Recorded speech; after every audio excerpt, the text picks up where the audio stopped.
Imagine a world where agriculture is taking place without sowing the soil, without irrigation, and even without planting trees.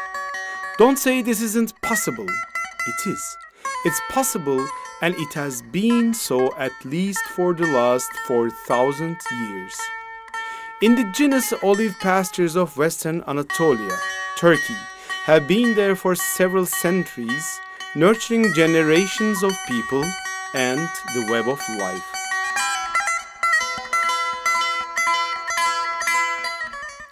Olives in these areas are not planted, but they are grown by grafting wild olive trees, which find their home in this unique part of the world.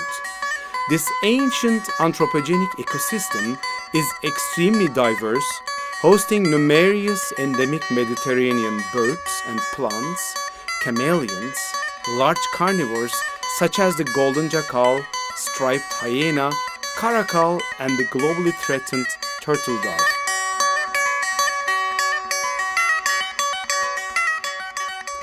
Here, people aren't really the owners of their land, but they rather act one of hundreds of species having their home in olive pastures.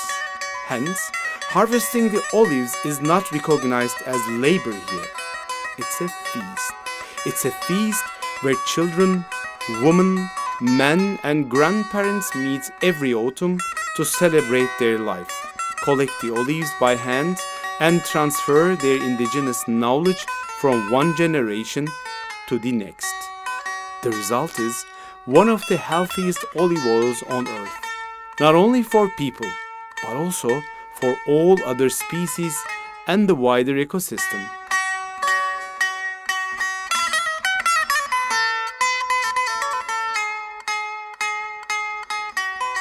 Only 50 years ago, such landscapes covered much of Aegean Turkey, yet more than 80% of them are now converted to commercial olive orchards.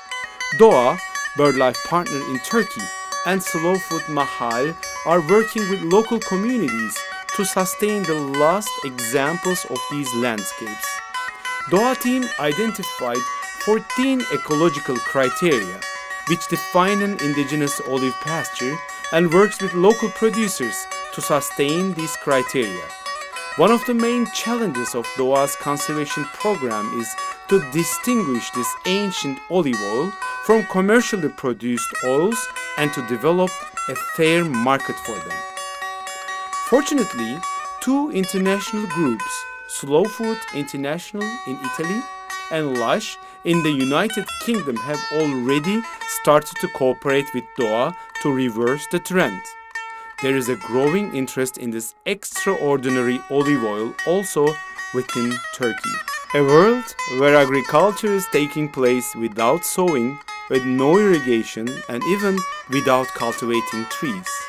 This was possible for the last 4,000 years. The question is, are we able to sustain it? There is hope, perhaps more than ever.